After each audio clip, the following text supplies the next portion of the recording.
Greetings from the Jazz Cloud. I'm Richie Zellon, and today I am happy to bring you the third in a series of video tutorials entitled Standards for Jazz Guitar, in which I first teach you the single note melody and then show you how I harmonize each note and come up with a chord melody arrangement for a given standard.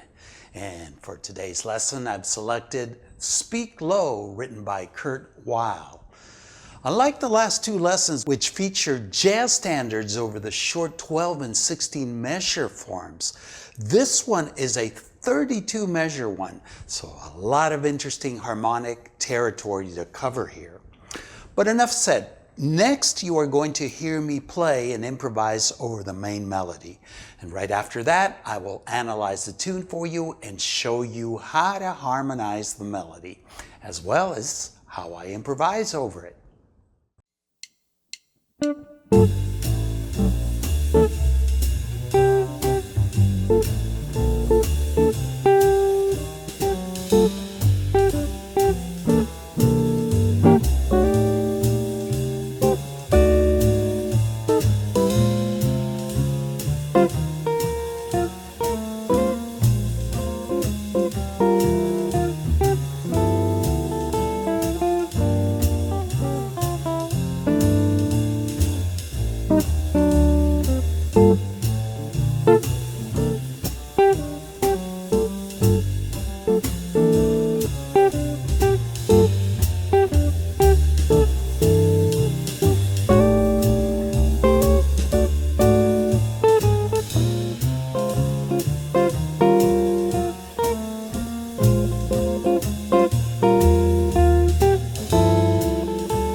Welcome back to the Jazz Guitar channel. And before I begin, as usual, I want to say that you can download a special set of files from my website For this specific lesson, which consists of a PDF with regular notation and tab, 2 MP3s, that is a backing track, as well as one with me playing the arrangement, and also a band-in-a-box file for those that have the software. And this is available from jazzguitar.richiezellon.com, and you will find a link in the info section down below.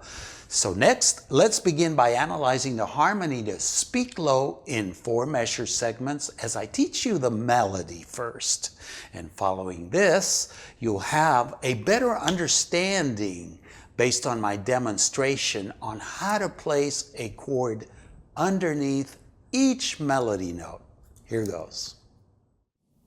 And first things first, in order to understand functional harmony, we need to know what key a tune is in. And this one happens to be in the key of F major. And in case you've never seen a harmonic analysis taking place in real time, I want you to know that what I'm going to do here is label each chord with Roman numerals as I explain its function within the tonality.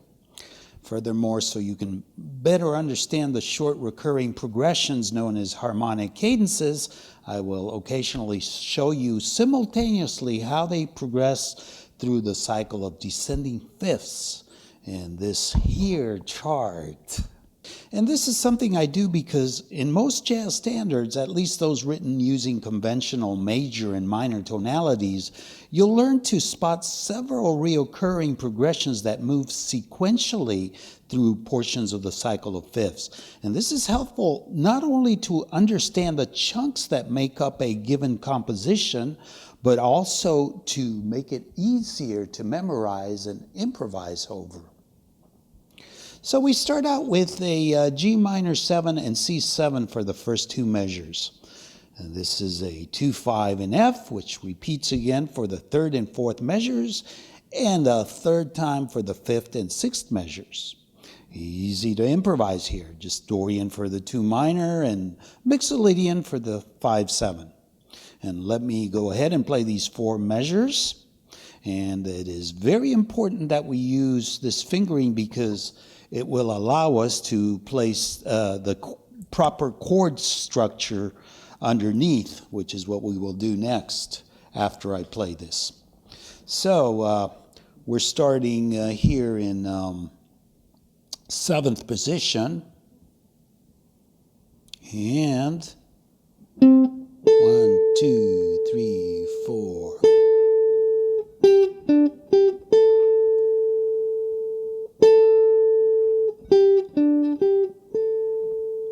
Okay, so let's harmonize this.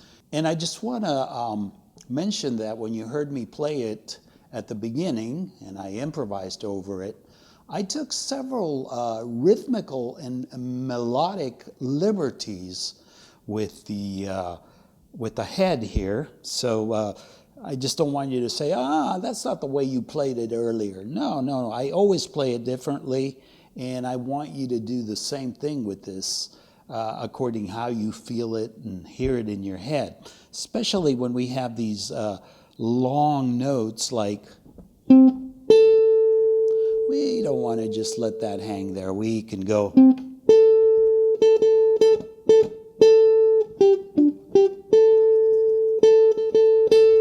You know, it's going to be different each time. So I've kept it simple on paper. So you can do whatever you want with it. So the harmony here would be, we're harmonizing the 9th on this G minor 7th chord, and then, and when we go here to C7, this becomes the 13. 5, 9, 5, back to G minor 7, 9, C7, again the 13, 5, 9, 5. Now, starting at measure 5, we have the same 2/5 through measure 6, and we ordinarily would expect the C7 eventually to resolve a perfect fifth down to F, but this doesn't occur here. Instead, it is followed by an A minor 7 flat 5 on measure 7. Well, surprise, surprise, surprise. 2/5 cadences don't always resolve. In the study of harmony, when this is the case, we call it a half cadence. And that's because it is not followed by the one chord, which would make it a full or complete cadence. And there are various standards with half cadences that come to mind. One that you most likely know is Satin Doll, which has several non-resolving 2/5s, one right after the other. But getting back to Speak Low, it is a similar concept to Satin Doll. This is because the A minor 7 flat 5 is then followed by a D7 flat 9 in the 8th measure, which you'd expect to resolve back to G in the 9th measure, but again, it doesn't.